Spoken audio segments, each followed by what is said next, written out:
You're listening to the Outstanding Life Podcast with your host, Johnny D, the Motivational Cowboy. As a motivational speaker, Johnny D impacts audiences around the world with his message of living the outstanding life. He's a best-selling author, MC, and two-time Grammy-considered artist. This podcast is a place where Johnny D can introduce you to his outstanding friends and share funny, interesting, and heart-provoking stories. Ladies and gentlemen, buckle up. Here comes your host, Johnny D. I've been working with this man for 8 or 9 years. 8 or 9 years, and I didn't know how special he really was until lately. I've been doing this homework on this guy, and he is incredible. And, without further ado, please welcome my good friend, Mr. Rex Roy, in the studio with me right now. What is going on, buddy? Thank you, man, for having me. I really appreciate it, Johnny. Hey, listen, we didn't have to lose our jobs for you to finally come in and do one of my podcasts. Well, I know, but you know what? You were doing this podcast before you lost your job. Well, I can't thank you enough for coming in here. You started a brand new business because of all this. I did. But we're not going to talk about the business until the second episode. All right. Okay? Because you have such a cool story. I mean, you have been working in event marketing, not even event marketing, but I get so excited just thinking about it. But you were even published for the first time at 19 years old. You've been around this business for a long time. Long time, and I actually started working full-time summers when I was 14. So I had already been working for 5 years before I got my first article published when I was 19. So you were going to school. I was going to school. And going to work. And going to work. Yeah, as a at matter of 14. fact, I used to get in trouble. Don't they have laws about that now? No, you can actually do it because at 14 you're legal to work. Okay. But I actually used to cut classes at the end of the day as soon as I could drive. So when I was 16, to actually go down to my dad's company and work because they gave me a real job. Right, yeah. And I mean, even then I realized real job's way more important than going to school. I learn way more when I'm down there working with real people in the real world than I do in school. So what was your passion back then? Was it because I know you as a writer? Right. I mean, you've done some, talks and speeches and programs for some of the biggest names out there. What was your first love? I mean, cars. It was cars. Cars. So the agency where I worked was a Detroit ad agency, and that company had the Chrysler account. Okay. And I was always into cars. My dad would get a new car just like a lot of people did every couple of years. Right. And I can remember being 6 or 7 years old. He'd get the new car, and I'd go out and I'd sit in it in the garage and I'd read the owner's manual. Come on. You were that guy. I was that guy. So while other kids were looking at baseball cards, and they would follow the Lions and stuff, I would memorize car stats. Wow. And the job I had when I was 16, I was actually at the agency what they called a product information specialist. So I was responsible for, pulling together, aggregating all the product information on the Chrysler cars and their competitors, and I would put spreadsheets together that they'd use, for sales training or for product catalog, stuff like that. In high school? In high school. So what was that like for you? Because I'm sure that there's people out there watching right now that you're teenagers, not knowing what you even want to do when you grow up, but you have a passion for something. Obviously, you had a passion. I had a passion. How was it for you being so young, but wanting and working with older people? Because I'm sure that these older men and women were like, you're 15 years old. Who do you think you are? Yeah. So there's I was the boss's son. Okay. And so in a sense, the people down there were stuck with me. Gotcha. But on the flip side, I really honestly cared, and I was good at it, and I am kind of a savant with stuff like that. Okay.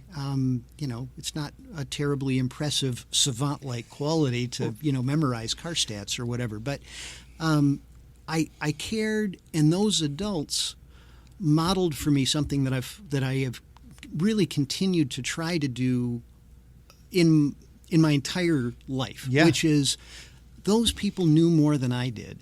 And right. I wanted to know what they knew. Amen. And I wanted to learn from them. And so I was absolutely, not the bratty, know-it-all kid. Yeah. Although I'm sure I was bratty sometimes. But I was really that kid that wanted to learn. And these people showed me how. And I actually still run into people that I worked with when I was literally a kid. Wow. And they actually still talk to me. Which is so neat. I'm kind of surprised by, but I'm really grateful for. So writing was something you loved, but then it came after the product stuff. Okay. Because I knew the cars so well. Yeah. And I was in an ad agency. Well, what do you learn next? Well, I learned how to shoot cars. Right. And I learned how to shoot from professional photographers. And then I learned how to write from professional writers. They helped me develop that. Okay, so you love taking photos too. Yeah. Love it. Matter of fact, you love it so much that you don't know that I have this right now. But Man. I have your book right here. There we go. I had it now they're not even out anymore. I think they're We sold actually out. sold out. Yeah, you sold out. Yeah. So I had to buy this on Amazon. Oh my gosh. From somebody else. So I want to make sure that I get an autograph on this. Absolutely. So tell me a little bit about this and this project, because I didn't even know that you were an author. So that Because it is filled with all kinds of there's some cool stuff in there. cool stuff. And you took all the photos and everything, right? I did not. You didn't? I took most of them. Okay. There were two other photographers, John Martin, who's a local guy who I have actually become friends with over the years, and Bobby Alcott was another shooter that used to be local, and he's now on the East Coast. And those guys shot a number of chapters, but I shot about half of them myself. What was that like, putting your first book together? Well, it's interesting. Kind of a parallel situation. So in 2004, I got laid off from another agency. And I was looking for ways to reinvent myself. Yeah. And I pitched Motor Book Publishing on this idea for a book. Okay. And they bought it. And it ended up morphing into that project. Right. It was actually going to be a business book on why the Pontiac Aztec failed. And then GM said they were going to support me, then they changed their mind, and I had to come up with another idea that would sell. That one worked. And What was that like, going to the different garages in the Detroit metro area? Oh, it was finding a ball. these little hidden treasures. The car hobby is a really interesting hobby because it is the people seem to be really blind to what you have. Right. I mean, I don't have a car collection. I was just Never going to had ask you, do you have a car collection? No. I mean, I drive a 2004 Lincoln LS. My car costs less than my Mac computer. But these guys were letting me into their multi-million-dollar collections. Yeah. And to a person, they were the most down-to-earth and welcoming and pleasant folks. It was terrific, and actually several of them I still keep in contact now. That is so neat. Even though the book came out in 2007, and half the garages don't exist anymore. Wow. The collections have been sold. Yeah. Even the Chrysler Museum out in Auburn Hills is closed now. Who would have thought that would have Right. closed Exactly. down? But yeah, guys sell their collections, the cars trade out, or guys move, or divorces happen. Yeah. And so that's really an interesting picture in time of Detroit in 2007. And now I'm sure there are 20 more very cool garages we could take a look at. So you've traveled all over the world too, doing your passion. So Because I wouldn't call it work. I wouldn't call your job a work, would you? Because they always say a man or a woman does not work a day in their life if they love what they do. I do love what I do. Yeah, I know you do. Writing is a ball, but I will tell you that when, my last job at Jack, it wasn't unusual to work a 70, 80, 90, or even 100-hour Right. week. You do get really tired. Mm-hmm. But I had come off a career going into Jack Morton. I spent 8 years as an automotive journalist, and that's when I did most of my traveling. Okay. And when you're a freelancer, so I had to sell every story.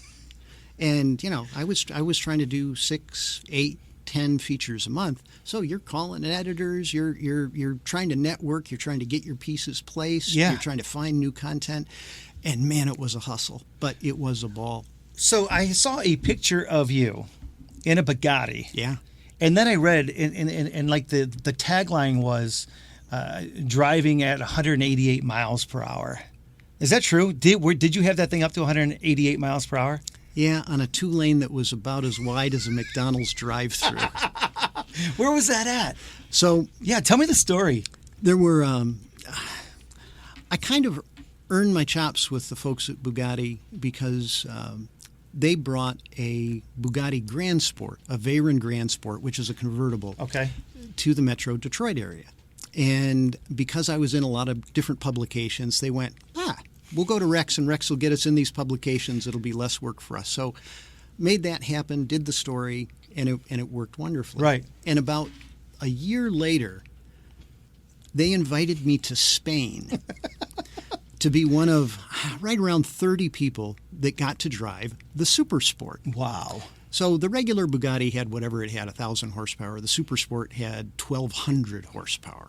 The thing was an animal, you know, 260-something miles an hour. It was crazy. And they put us up in this Spanish hunting lodge. And, you know, we're outside of Seville, and it's beautiful, rolling farming country. And we're there. They had 3 Super Sports. So that's like $10 million worth of car. And they went, blue one's yours. I went, great, I'll take it. And when you drive a Bugatti, you always have a chaperone. Okay. And so my Now, why is that?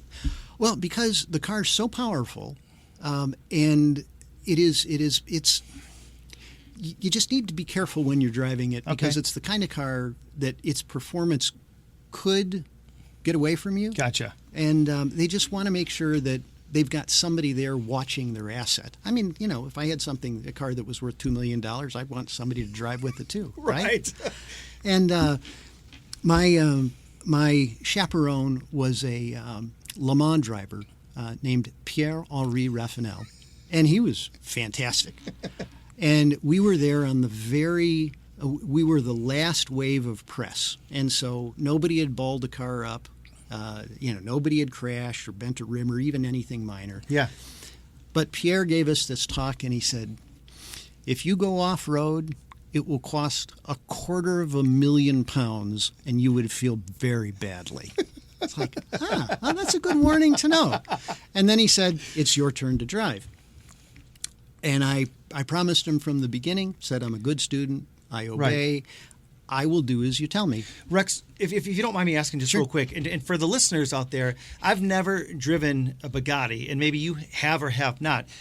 Did you drive on the left side, just like a car here in the States, or was the steering wheel on the right side? No, if you don't mind me asking. Yeah, this car was for most normal markets, not like the UK or Australia or Japan. So I was on the left side, so that made it a lot easier. Okay, so you got behind the wheel. So got behind the wheel. You fire the thing up, and it's 16 cylinders, 4 turbochargers, and it actually sounds like a NASCAR idling at about 1,400 revs. Wow! It was awesome sound. And you take off. It's got a Ricardo Racing sequential gearbox. Okay. And so you hear the engine, and then you hear the whine of the pump for the hydraulics and the gearbox, and it's fantastic. And you drive away, and it's not a big deal. It's an automatic. Yeah. So it's not a big deal. And you drive around, and the car's got fantastic grip. It's all-wheel drive, and it's really not a big deal. And we were on roads that were pretty much empty, and we had a ball. Yeah. And after a couple hours of really hard driving, Pierre looked at me and he said, would you like to drive very fast? Sure. And there is a series of things that you have to do, a special key that you have to turn, and a button that actually uncorks all the horsepower in the car. Okay. And so we went through that, and So you pull over to do all that, right? Or no, while you're driving? I don't know. It was easy enough to do because it's right on the driver's left-hand side. Yeah. So it wasn't a big deal. I know it sounds crazy. I just never driven a Bugatti, so I want to make sure I get the story right. And I hope I'm remembering it right. You know, if I got it wrong, don't sue me. I'm sorry. So we get the thing set. We got all the juice ready to go. And we are on this. We come over the crest of a hill. And it's this straight 2-lane, for as far as I can see. It had to be 3 or 4 miles. Right. Smooth, blacktop. Only problem is about half a mile up, I see a truck on my side. Yeah. Didn't seem to bother Pierre-Henri. So I said, you tell me what to do, and I will follow your instructions exactly. Yeah. He said, floor it. Went, cool. Pedal went down. And when you floor a Super Sport at 80 miles an hour, it's like launching from a light in a Challenger Hellcat. Yeah. I mean, you're back in the seat. And the car is just rocketing. And I'm coming up on that truck really fast. And I realize I'm coming up on it. It's a fruit truck, and they're like lemons or something in the background. We go blowing by that guy. Had to be doing 140. I mean, we could have reached out and clicked his mirror or something going by. And Pierre-Henri just kept saying, floor it, floor it, floor it, floor it, floor it. And I didn't realize he knew that I wanted to hit 300 kilometers an hour. Uh-huh. So Pierre-Henri is watching the road and watching the speedometer, and I'm glued to the horizon. And at some point, he says, brake, brake, brake, brake. And I followed his instructions. Yeah. And lived to tell about it. So let me ask you this. I've often asked during interviews with NASCAR drivers, can you tell the difference between going fast and holy cow, I'm going fast? Did you ever feel like you were going 188 miles per hour in a Bugatti? Because obviously you were probably so focused on the wheel that you weren't looking at, any of the instruments. Well, I wasn't looking at the instruments this time, but one of the things I did back in the early 90s, I had an opportunity to do a race called the Nevada Silver State. Okay. So Which is? Well, it's a 90-mile open road race, and the sheriffs in 3 different counties close this one road. It's Highway 318. Right. And they close it for 100 miles. No cross traffic. Okay. And then they let cars go, and it's essentially a one-stage time, speed, distance rally. Wow. And there are cars in the unlimited class that get to go as fast as they want, but I was driving a 94 Corvette ZR1. My speed was limited to 140 miles an hour. Okay. And so my goal was to drive 90 miles and average 140 miles an hour. I will tell you, by the time you get done driving 90 miles at 140 miles an hour, right. It feels like you're riding a bicycle. Right, right. You have all of that sense of speed. Your brain is acclimated, and it wasn't a big deal. The Bugatti was kind of the same way. I had been driving high-performance cars for years. Yeah, because that's 48 miles per hour faster than the Corvette. Oh, yeah. At the time. Yeah. But it just felt good. It felt really good. But there was a certain security in the Bugatti. At about 150, yeah. The active aerodynamics on the car really come into play. So the car lowers itself on the suspension, and then the wing and the air dam actually create more downforce, and it kind of felt like Zeus was pressing down on the car. I mean, the steering really stiffened up, noticeably stiffened up, and it went, car's taking care of me. This is pretty nice. So, Bugatti, Corvettes. Yep. What are some of the other cars you've gotten to drive throughout the years of you being a journalist? I know I put you on the spot and didn't, because you did ask. Yeah, no, that's all right. Those of you that want to know if this is, did I give him all these questions before he came in the studio? And the answer is absolutely not. No, that's all right. Well, let's see. Since we're going for kind of shock value, I got to drive an Audi R8 V10 Spider at Le Mans. Really? Yeah. I got to drive a 458 Italia. Got to drive a Lamborghini Gallardo. Wow. All versions of Corvettes. I got to drive the newer, the C7. Actually, gosh, no, it was that long ago. It was a C6, Z06, and ZR1. No kidding. So all that kind of fun stuff. What has been one of your biggest accomplishments so far? You've been doing this 38 years. Yeah. 38 years. Yeah. I mean, at least I don't feel as old as I am.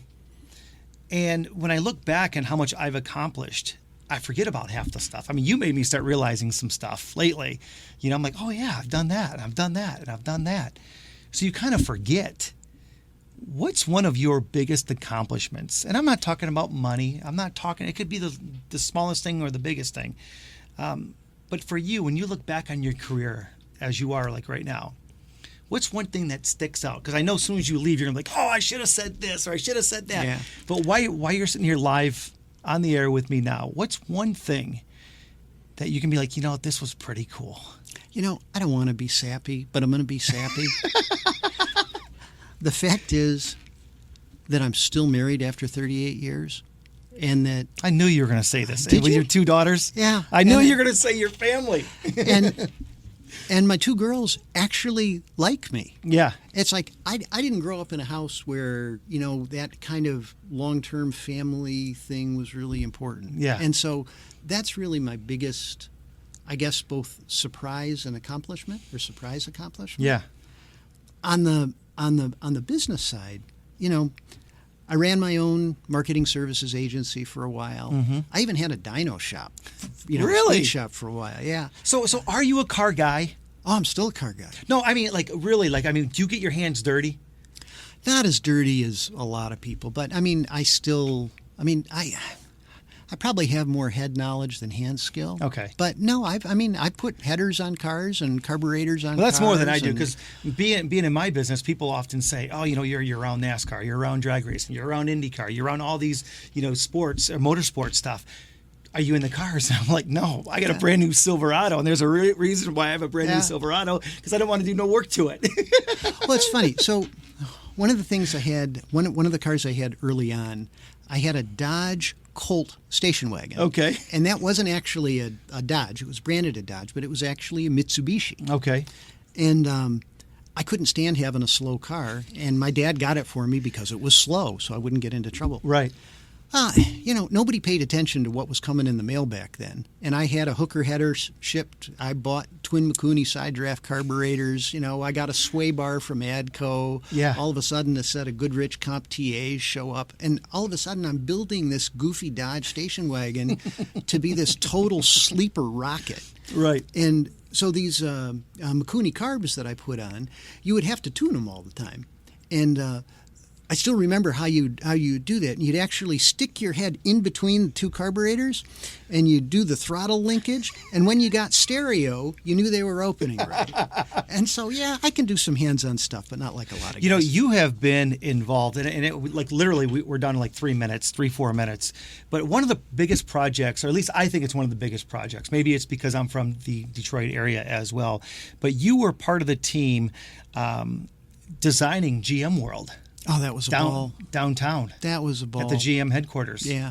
I mean, so going down there, I get chills just thinking about GM World. What was that like for you to be part of the team that put that together, that that people from all over the world get to see? Yeah, it was. I mean, it's so cool. It was really neat. The company that I used to work for, Jack Morton. Yeah. Great company, super talented people. Yeah. People that knew and still do. They know how to get stuff done. Right, yeah. And so we were awarded that business after GM World was finished. Okay. And our challenge was to go in and truly make it better. And so I had some ideas on how to make it better, and it was an uphill slog. Yeah. But we made it happen, and it was great. We had a ball. We put in new displays. We made the existing displays work much, much better. And there's something just so satisfying, because I'd go to meetings all the time in the Ren Center. Right. And I'd always stop to watch the people interacting with the display. Yeah. And it's like, that really did work. Yeah. And that was a really satisfying feeling. I got literally a couple minutes, but you've written so many talks or speeches, programs for people like me that, I mean, you didn't write for me, but for people like me that get up and talk and they read your speeches. What's it like for you as a writer to listen to your words being said through somebody else's mouth? I've always wanted to ask a writer that. You try to make it so that the other person isn't saying your words, they're saying their own words. And I get that, because you have to get to know that person very well. Yeah. Whoever that may be. Yeah. So that's part of half the battle, isn't it? Is getting to know them and writing for that particular person. Part of being a good writer, you have to be able to assume somebody else's voice. Yeah, and always tell a great story. You got to try. You always have to talk about that story. Yeah. But just to sit back and watch your stuff or hear your stuff, do you still have one of your first or second articles that you ever wrote? You know what? I've actually looked, and I don't. But I have a really funny story. One of the first pieces I got published in a magazine. Yeah. I was so excited about it. And, I'm a newlywed, and my wife and I were actually going to the farmer's market in Ann Arbor. If anybody out in Ann Arbor knows the Carytown Market, it was there a long time ago, too. And my story had just come out. We bought zucchini wrapped in the magazine that my first story was in. And if that's not a humbling experience, it was like, life has a really interesting way of showing you what's important. Yeah, absolutely. A man that has done as much as you.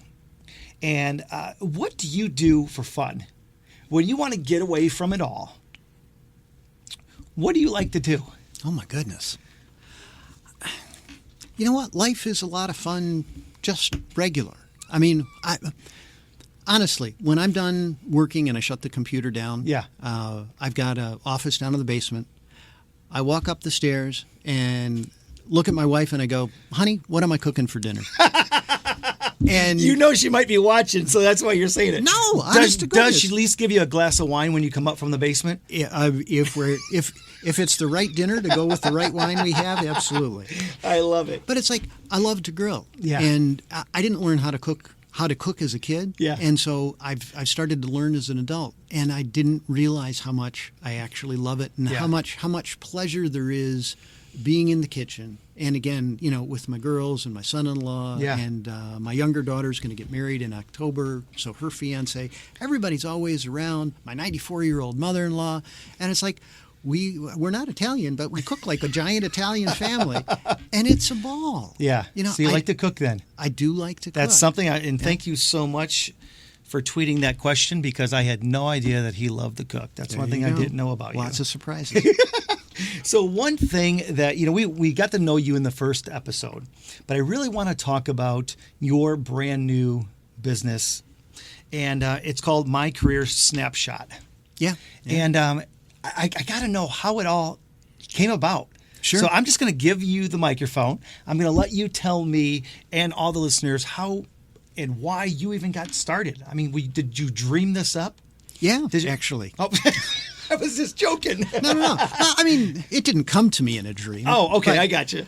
But so as February, both of our careers were going great, guys. Yeah. I mean, we were both busy. I was employed as a VP and a creative director. And I thought the rest of the year was going to be gangbusters. And then March hit, and our company really slowed down, took a pay cut, and I'm thinking, ooh, this doesn't look good. Right. And as the virus got worse and worse, and the country really shut down, it's like, okay, I got to be prepared for the worst, so I'm gonna brush up my resume. And I looked at my resume and I went, it's a good resume, but it's boring. It's just boring to look at. It doesn't communicate fast enough. Yeah. And so I wanted to develop something that would communicate just some key metrics of my career really quickly, right, in kind of a fun way. Okay. And so I did. I called up a designer friend of mine and asked her, I said, these are the things that I'm thinking about putting together in this snapshot of my career. And she went, well, that's kind of a weird idea, but okay. And we did it together. It took about 3 weeks. Yeah. And I came up with what I call now my career snapshot. And it looks at all different aspects of my career, and it's totally based in metrics. Yeah. And what I mean by metrics, it's data. It's, how many commercials have I written? How many videos have I produced? How many photographs have I How many miles have you driven? Sure. How many miles have you flown? Yeah. Countries visited, so folks know that, I've actually gotten around a little bit. Yeah. Things like that would matter to an employer, so that somebody could look at that and go, I want to have a conversation with him. Yeah. And it really is designed, at least from my point of view, as being a conversation starter with people that can make decisions. What I liked about it was simple, not to interrupt, but when I pick this up and I look at it, I'm the kind of guy that probably would not read a 3-page resume. I'm just going to be honest with you. Sure. But I sat there and read this whole thing because it was easy. It was fun. It took my eyes everywhere. There was pictures, and that sounds kind of funny. Oh, did it have pictures? No. But it does. And that's, if I had a bunch of resumes in front of me and this was on top, I would pick this up first. Yeah. But that's just me being me. But. So when I created this thing, I put it up on LinkedIn. Uh-huh. And, I do not have a huge network on LinkedIn. But Right. the folks that were on it went, this is really cool. Right. And they responded in such a positive way. And several people came right out and said, this is so good. And it's not, they recognized that it's not to replace your resume. It really is a supplement to your resume. Okay, so it doesn't replace it. No, okay, no, it doesn't. Gotcha. Because people still need to have all those words, and when you make an application now, resumes get scanned by an applicant tracking system. Okay. And so it uses artificial intelligence to scan for the right words, to weed out the wrong people and hopefully identify the right people for the job. But there's still a human component, and normally a hiring manager spends about 6 seconds looking at any single applicant. And I thought that, well, would I rather have them read the first 2 paragraphs of my resume, or would I rather have them spend 6 seconds looking at my snapshot? Yeah. And the response from my LinkedIn network, which included recruiters and hiring managers, went, no, snapshot's a great idea. It's an addition. It's an accoutrement too. And it has worked like that. And then the LinkedIn network said, really, you got to make this available to people. Right. And nobody wants, and people may want to know what I paid for my snapshot when I had the single one done, and I'm not telling. Right. But it was expensive. And I went, nobody's going to pay this amount of money for this. Right. But I'll bet they'll pay, $150 maybe. Right. And so I worked with a designer who was also laid off from Jack Morton to come up with a simpler design that still could be personalized by somebody. And so we've got our baseline product that's called the Next Gig Career Snapshot that'll help you get your next gig. And it's simple. It's metric based. We still have graphics to go with many of the metrics, and we can get these done in 2 to 4 days. Totally customized, 10 different color palettes that people can pick from. That's really cool. And it's so easy. And it's 10% off right now. 10% off right now. Yep. Coupon code. Get noticed! Exclamation point. Yes, I am in marketing. So yeah, $145 now. You can get it for $135. So that's great. With $25 off that. Oh really? Yeah. Okay. The coupon code is actually for $25 off the $135 discount. Oh, so that's even better. I didn't know that. Nice. Discount on top of discount. Nice. Well, that's perfect. And then the next gig is called the director gig. Sure. Now, what's the difference between the next gig and the director gig? Sure. It is simply more design time. The next gig is actually based on a template. Okay. And so we've got a template for a landscape. We've got a template for a portrait style. So whether you want it sideways or up and down. And we've got different options in that template for either 10 metrics or 12 metrics. When you move from the next gig up to the director gig, and then it's another step up to the senior gig, which would be more like what mine is. Yep. It's just much more custom. So there's no template. We interview every customer, every client, and say, what are you looking for? Have you got a color scheme that you like? We take a look at their resume, go through that. We help them pull their metrics out. And then we start to offer them ideas on what their totally unique graphic could be. Okay, let me ask you this. And there's probably people watching right now that are thinking the exact same things as I am. You're asking me what color to use. You're asking me what kind of graphics. No. I don't know. No, I'm not asking. I'm asking you what color do you like? Oh, okay.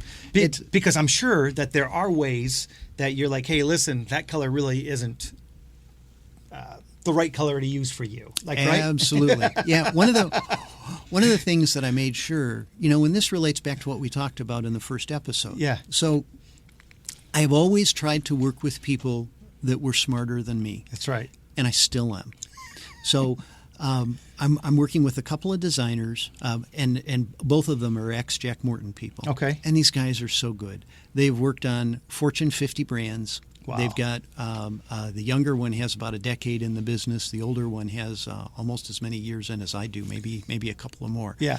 These guys know their work, and they would never let unless they were forced, they would never let a client put a foot wrong in terms of designing something, that didn't have colors that were appropriate or that wouldn't look good in front of an employer. Because you know what? That's really the goal here. We want people to get noticed so that they get hired. And, while I want this to be, a going concern and a real business, there's a social component to it too. I mean, because you haven't had much in the way of gigs, just like I have. And I haven't worked in 5 months besides my show. It's awful. It is. It feels terrible. Today, I actually just got, my 12th Dear John letter. It's like, no, you didn't get that job you applied to. Right. But what's it like for you now, though, to get those letters? But wait a second. If you talk about motivation, you talk about turning lemons into lemonade. Yeah. Now you're helping other people get gigs and get absolutely. work. And that's got to feel just amazing. It's really neat. I mean, I'm excited for you. I mean, that's really neat. The clients that we've gotten feedback from have gotten great response from it. And, I personally have been using it, and I've been getting great response. Now, it hasn't gotten me a full-time gig, but it has kicked open a lot of doors that I am 99% sure wouldn't have opened if they hadn't have seen my snapshot. Yeah. I mean, it's really just that simple. So now you said it's just part of the resume. Is the resume writing part of this program, or is it just this? Right now, it's just this. Okay. But there is something interesting that we've noticed when we go to develop this. Yeah. What ends up happening, and it's just like the conversation that you and I had before. When you start thinking about your own career metrics, all right, what have I done? How many podcasts have I done? How many motivational speeches have I given at how many different conferences? How many miles have you flown? You've flown more than I have. When I started thinking about that, the other day you grilled me. You were back on the phone, and it's been over 1 million miles. Almost 700,000 miles driven. And I'm sure that there's a bunch that I forgot. Thousands and thousands of gigs that I've done, which means hundreds and hundreds of millions of people that I've spoken in front of. Sure.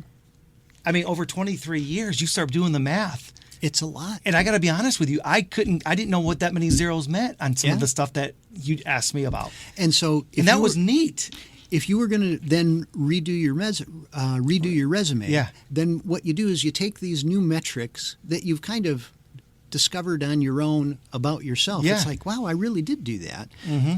That ends up finding its way back into your resume, and it actually makes your resume stronger because every resume expert that I've talked to said you need to have metrics in your resume so that when an employer looks at it, they know what you can deliver for them. Okay, so a person right now is going to, what's the website?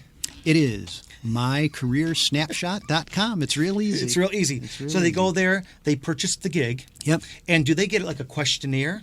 Do they get a phone call from you or one of the other, team members? How does that process work? Sure. The way it works for the most popular product, which is the next gig, we have a link to a Google form, and the customer gets the Google form, and it's written in this really conversational kind of fun way, and it helps guide you through uncovering all your metrics. Yeah. And in the process of taking your information, because we need to have the email address that you want employers to respond to. If you have a LinkedIn profile, or if you've got, say, you're a creative person and you've got a personal portfolio online. Yep. Because we release these things, the final product is a PDF. We make sure that those links are active. Because people that's sweet. Yeah. So when you send it out, all those links are active. So the recruiter looking at it, the employer looking at it can click on those, and they're live. They're live. Oh, they're live that's links. sweet. Okay. Yeah, keep going. I didn't mean to interrupt. That's pretty cool. cool. That's all right. It's kind of fun. And thank you, Nick, for making that happen on each and every one of these. And so they fill that Google form out. And I have to thank my younger daughter, Hadley, because I was going to send people a PDF that they had to fill in. And she said, Dad, please, it's 2020. Do a Google form. So I've done the Google form, and they filled that out. And when they hit the complete button on that, it actually populates a Google sheet that gets sent to the next art director that is up for the project. Okay. And so all the data simply populates, and then we take that and we put it into the grid that the customer, or the template that the customer selected. Now, do you take any of that? Like, let's just say you got something from me. Sure. And you're like, the way he said that is not the way that I feel like it should be. Do you kind of do you dress up the words a little bit more if they need to be? So here's how it works. Do you put a little, like, extra icing on the cake, if you may? So for the next gig, which is, like I said, the one that's most typical. Right. What I do is we would send that to you for review. Okay. And we'd call it the first draft. Okay. And what I would do when I would send that to you is I'd wait for your feedback to see what you thought. Right. And depending on what your feedback was, I would look at it and I would, and this has actually happened before, I would actually then respond back to the client and I would say, potentially, we could make these word changes on these captions because it would shorten it up. You're so politically correct. Well, no, actually, it's not PC. It's just being kind to people. You want people, to know that you respect what they have and that you think you could make it better, but you also, don't want to rock them and, make them feel like, well, Gotcha. he thinks I'm dumb. And because that's never the case. Right. I know. Yeah. Yep. And so, I do suggest, because I am a writer and I can't help myself. Right. That was my point. Exactly. And it's like, we can make this better for you. And, sometimes they take the suggestions and sometimes they don't. But you know what? It's their product. It's theirs, yeah. They can do what they want with it. So let's say, like, the senior gig, that's your most expensive. I mean, that's over $1,000. Yep. Who would get something like that? I mean, somebody that has let's just say I'm trying to think of the right word here to use. Well, it's somebody that's going to the C-suite. It's somebody that is a senior executive already. Okay, so it is somebody that's... Yep. Okay. Well, at least that's who we're thinking it is. Yeah. Who else is going to spend that kind of money to really polish their brand and promote themselves that way? Yeah. But it needs to be somebody senior. It needs to be somebody with a record that they believe merits that kind of branding. Gotcha. And, so if you're, It's not going to be an entry-level position, probably. Well, you know what? But then again... To some people, Rex, to spend $1,000 to make $36,000 is a good deal. Yeah, and it could definitely make a difference. Right. And it kind of depends if somebody has that money that they want to invest that way. Let's keep in mind that there are resume writers that you can go to that will charge you $6,000 for a resume and a cover letter. Holy cow! And so what we're doing is actually really, really competitive in that landscape. Now, most resume writers aren't that much, but they're still going to be $600, $900, $1,200. That's actually really, really common. And so putting that in perspective, what we're doing is really not that expensive. So you have this. What has been your one that you've been getting the most business on? Would it be the one in the middle? Actually, no. It's the next gig. It's the least expensive one. And it's kind of curious. This is one of those things that you learn, when you think you're being really smart. And it's like, well, I'm going to have 3 of these and we're going to price them this way. And I think somebody's going to go gravitate toward this. We put our best effort, certainly, into making our examples for the director gig and the senior gig. We tried making those really special and attractive. Right. Generally speaking, people like the next gig design the best. Yeah, I like it. It's simple. It's cool. They love the simplicity. They love the iconography. Because everybody gets those things there. The example that I gave you is actually from this really wonderful young woman named Lolita, and she has really amazing history for such a young person. She's probably not 30 yet, but wow. She worked as a porter at a car dealership. Lolita's driven more new cars than I have. She's driven 8,000 cars. Yeah. What a cool thing. Yeah. Well, and I think we put steering wheels for her. Yeah, okay. And it's like that kind of iconography. So they really are custom. Well, they are custom in that sense. That's really neat. And, we match up usually on one of the next gigs. There are 5, 6, 7, 8, 9 different icons that will match with whatever your metric is. Yeah. And so it is still custom. And there's actually quite a bit of design time that goes into those, even though they look pretty simple. Well, just so you know, I sent these to 3 recruiters that I know just to get their opinion. You did? I did. And because I wanted to see if they thought it was as cool as what I thought. And the first question they said was, does this take the place? And I said, no, because I did my homework. And they're like, this is one of the coolest things I've seen. And they asked me, not having to know anything, they said, why do you like this? I'm like, because it's different. It's almost like the coolest cover letter I ever saw. I love it. So I don't know if that's exactly what you wanted to for it to mean, but that's what I thought, and that's what people are saying. Like, hey, this is flipping cool. Well, I love it. And you know what? If those recruiters are listening, I hope they get a call. I hope they get a hold of me because one of the things, and of course, I've been in business my whole life. And I ran my own marketing services agency. I've started some other new businesses. Yeah. And so, I am trying to make a go of this. And we have what in marketing terms we have a multi-channel strategy. So, of course, we're going direct to consumer. But an additional channel is I would love to partner with some recruiters. Recruiting firms and those firms that, like Jack Morton, when a whole bunch of people get laid off for an unforeseen reason, they set you up with a package where they'll help you with resumes and stuff like that.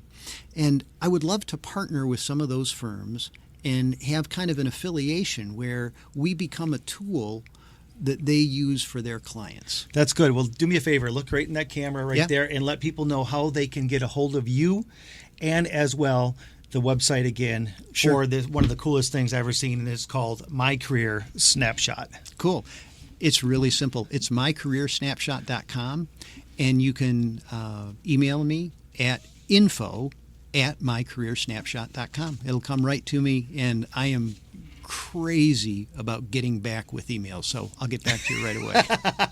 Well, that is so cool. Hey, listen, man, we're down to just a couple more minutes, so that means that I want to talk about a couple other projects that you were involved with, and one of them is the AAA Heritage Center. Oh, my goodness. How cool is that? I mean, just looking at pictures of that. Now, we're going back to, what you've accomplished and what teams that you were a part of. I mean, that was pretty neat. Well, the team at Jack Morton was awarded a big project with, it's called the Auto Club Group, which is AAA of Michigan and 12 or 13 other states.